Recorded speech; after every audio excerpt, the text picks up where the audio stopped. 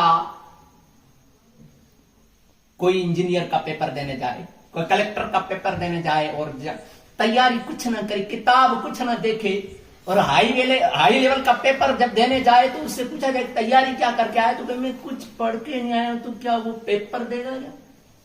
کیا وہ کلیکٹر میں پاس ہوگا؟ کیا مقابلے کے لیے آیا کیا؟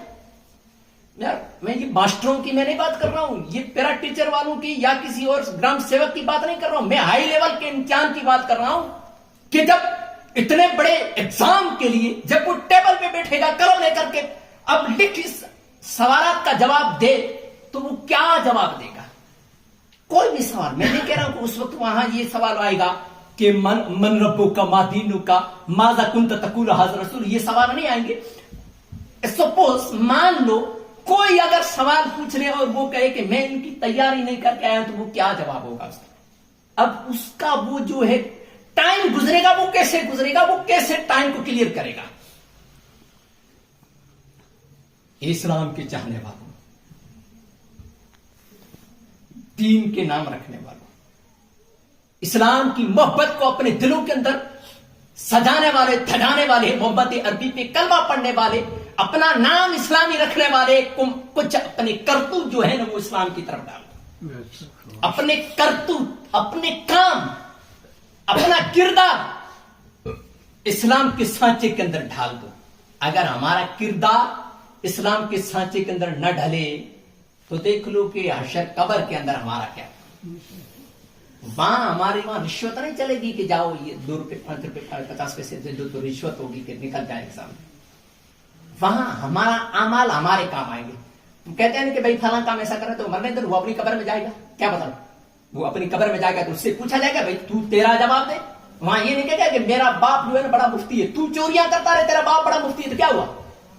وہاں تو تیرا باپ کا سوال نہیں ہوگا، وہاں تیرا باپ کام نہیں آئے گا، وہاں تو کام آئے گا کہ بول تو کیا قبر میں لے کر آیا ہے، کون سا بیگ لے کر آیا وہ پتا، تو کون سی تیاری کر کے آیا وہ پتا. عزیزان ملت اسلام میں جھنجھوڑ رہا ہوں آپ کو، میں بیان نہیں کر رہا ہوں، میں ایک بات کہہ رہا ہوں، کل نفس ذائقۃ الموت، ہر نفس کو موت کا مزہ چکھنا ہے، تو کیوں ہم نہ تیاری کریں، کیوں اپنے آپ کو سنوار نہ دیں. یہ مت سوچو کہ میں ابھی تو نوجوان ہوں، پھر بڑا ہوں گا، میرے بیٹے ہوں گے، میرے پوتے ہوں گے، پھر جو ہے میں اسلام والی لائن پکڑوں گا، پھر میں مسجد کا کبوتر بن جاؤں گا. نہیں، مسجد کا کبوتر بننے کے لیے اتنی دیر سوچے گا تو قبر بھی آ جائے گی، تو نہیں جا پائے گا. ارادہ کر، من میں ٹھان کے ہاں عبادت مجھے آج ہی کرنی، بندگی مجھے آج ہی کرنی، میرے رب کو مجھے آج ہی منانا ہے. کیوں؟ اس لیے کہ آپ کو پتا ہے، سب جانتے ہیں کہ موت کا وقت پر نہیں، سب چیزوں کا اللہ تعالیٰ نے علم دے دیا، لیکن موت کا علم جو ہے رب نے کسی کو ابھی دیا نہیں. ہاں جن کو اللہ والوں کو دیا ہے وہ دیا ہے، ہم آپ جانتے نہیں ہیں. ڈاکٹر تبھی جانتے نہیں کہ فلاں آدمی جو کتنی دیر کے اندر ختم ہو جائے گا.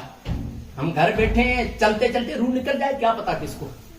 تو جب روح ہماری نکلنے کا ہمیں ٹائم پتا نہیں ہے، وقت کا جو ہمیں پتا نہیں ہے، تو کیوں ہم نہ تیاری کر رہے ہیں. اصل مقصد یہ ہے کہ ہم موت کی تیاری کر کے رکھیں، کیونکہ اس سفر میں ہم کو جانا ہے۔ جب اس سفر کو ہمیں طے کرنا ہے تو اس کی تیاری کیوں نہ کریں؟ تو عزیزان ملت اسلامیہ، اصل آپ مقصد ایک تو یہ کریں کہ درود شریف کا وظیفہ آپ کثرت سے کریں، کیونکہ انشاءاللہ آپ جب درود شریف پڑھتے رہیں گے تو مدینے والے کا جو عشق تمہارے دلوں میں بیٹھ جائے گا، اور جب مدینے والے کا عشق بیٹھ جائے گا تو ایک دن آپ بھی کہیں مسجد کے کبوتر بن جائیں گے، مسجد کے دیوانے بن جائیں گے۔ اور مسجد اللہ کا گھر آپ نے آباد کر لیا تو سمجھ لو آپ کا گھر خود بخود آباد ہو جائے گا، آپ کے خاندان پلتے رہیں گے۔ کیوں؟ آپ نے اللہ کے گھر کو آباد کیا ہے، رب تمہارے گھر کو آباد کر دے گا۔